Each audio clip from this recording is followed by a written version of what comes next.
کرنے کے بجائے چھاڑو تو ہمارے لیے وہ عبادت نصیب بیکار ثابت ہوگی، بلکہ الٹے وہ ہمارے لیے وبال بن جائے گی۔ مستدان کے ایک حدیث میں سردار دو جہاں صلی اللہ علیہ وسلم فرماتے ہیں کہ جو دکھانے کے لیے نماز پڑھے اس نے بھی شرک کیا، جو دکھانے کے لیے روزہ رکھے اس نے بھی شرک کیا۔ غور کیجیے میرے بھائیو، دکھائی کی نماز اور روزہ کو شرک سے تعبیر کیا جا رہا ہے، جن کو جب عبادت اللہ کے لیے تھا پھر اس لیے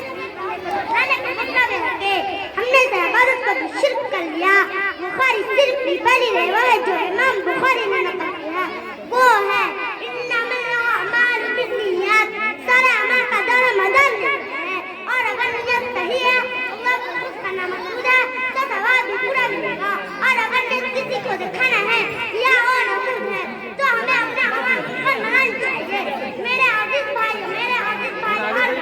جس طرح کھانے میں سب کچھ ہو لیکن نمک نہ ہو تو کھانا بالکل بے مزہ معلوم ہوتا ہے، اسی طرح عبادت ہوئے کثیر کیوں نہ ہو اگر اس میں اخلاص نہ ہو تو وہ بیکار ہے۔ اللہ تعالیٰ قرآن مجید میں فرماتا ہے فوائل للمصلین الذین هم عن صلاتهم ساہون الذین هم یراؤون، ایسا نمازوں کے لیے ویل ہے، بربادی ہے جو اپنے نماز سے غافل ہوتے ہیں، جو دکھائی کی نماز پڑھتے ہیں۔ ایک حدیث جو صحیح مسلم روایت ہے کہ اللہ کے رسول صلی اللہ علیہ وسلم فرماتے ہیں کہ قیامت کے دن سب سے پہلے جنت کا فیصلہ کیا جائے گا، ان میں سے ایک شخص ہوگا جو شہید ہوا ہوگا، اس کو لایا جائے گا، اللہ تعالیٰ فرمائے گا تو نے ان نعمتوں کو کیا کیا؟ وہ کہے گا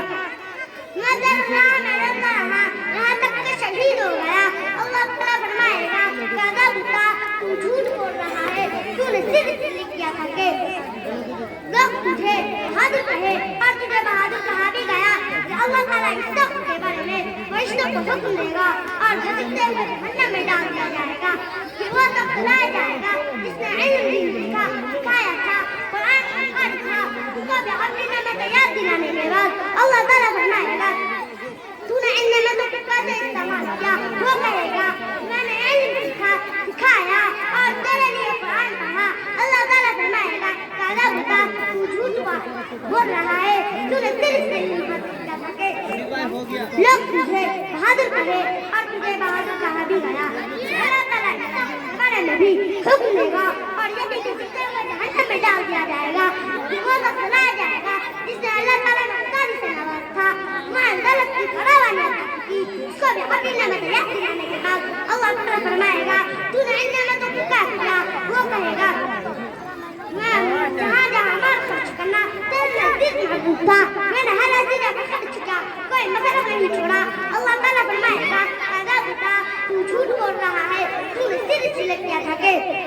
دنیا تجھے سخی کہے اور دنیا میں تجھے سخی کہا بھی گیا، پھر اللہ تعالیٰ اس شخص کے بارے میں بھی حکم دے گا اور یہ بھی گھسیٹتے ہوئے جہنم میں ڈال دیا جائے گا۔ اللہ تعالیٰ ہم کو نیک کا مطلب